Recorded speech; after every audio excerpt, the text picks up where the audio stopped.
Welcome to recipes in my way. இன்றைக்கி நம்ம அருமையான சுவையில் சாதம் சப்பாத்தி தோசையோடு சேர்த்து சாப்பிட்றதுக்கு ஒரு சைடிஷ் தான் செய்ய போகிறோம். ரொம்ப சுலபமாக இதை எப்படி செய்கிறது, இதுக்கு தேவையான பொருட்கள் என்ன பார்க்கலாம் வாங்க. மிக்ஸி ஜாரில் ஒரு துண்டு பட்டை, 3 கிராம்பு, 3 ஏலக்காய், 1 இன்ச் அளவுக்கு இஞ்சி, 3 பல் பூண்டு, 2 பச்சை மிளகாய்,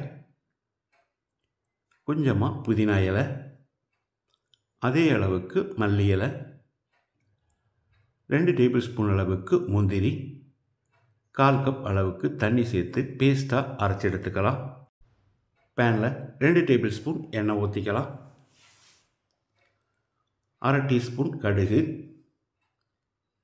1/2 டீஸ்பூன் சீரகம், கொஞ்சமாக கருவேப்பிலை, 2 டேபிள் ஸ்பூன் முந்திரி, ஒரு 10 செகண்ட் இதை பிரட்டி விட்டுறலாம். மீடியம் சைஸில் 2 பெரிய வெங்காயம் பொடியாக நறுக்கினது. வெங்காயத்தை லேசாக செவக்கிற அளவுக்கு வதக்கிடலாம். வெங்காயம் நல்லா வதங்கிடுச்சு. இப்போ இதில் 2 தக்காளியை நறுக்கி வச்சுருக்கேன், இதை போட்டு வதக்கிடலாம். தக்காளி நல்லா மசிகிற அளவுக்கு வதங்கட்டும். தக்காளி நல்லா வதங்கிடுச்சு. இப்போ இதில் நம்ம அரைச்சி வச்சுருந்த பேஸ்ட்டை ஊற்றி பிரட்டி விட்டுடலாம்.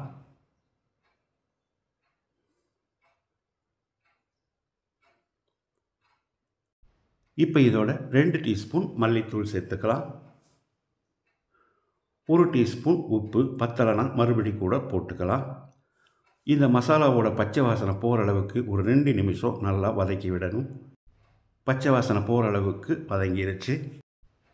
1 கப் அளவு சோயாவை 10 நிமிஷம் கொதிக்கிற தண்ணியில் போட்டு எடுத்து புழிஞ்சு வச்சுருக்கேன்.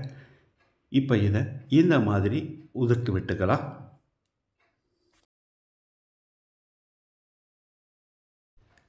இப்போ இதை நம்ம பேனில் சேர்த்துடலாம். சோயாவில் மசாலா பிடிக்கிற மாதிரி, அதே சமயம் சோயாவில் இருக்கிற தண்ணியெல்லாம் வத்துற மாதிரி நல்லா பிரட்டி விடணும். இப்போ இதில் ஒரு 1/2 கப் அளவுக்கு தண்ணி ஊற்றி கலந்து விட்டு கொதிக்க விட்டுடலாம். ஒரு 5 நிமிஷம் கொதிக்கணும். இந்த ஸ்டேஜில் உப்பு சரி பார்த்து போட்டுக்கோங்க.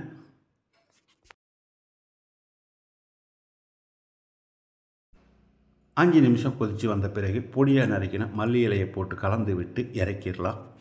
மணக்க அருமையான சுவையில் நான் செஞ்சுருக்கிற இந்த சோயா கைமாவை இதே மாதிரி இதே அளவுகளோடு நீங்கள் செய்து பாருங்கள்.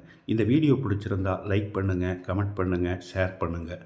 சப்ஸ்கிரைப் பண்ணாதவங்க சப்ஸ்கிரைப் பண்ணுங்கள். மறக்காமல் பெல் பட்டனை கிளிக் பண்ணுங்கள்.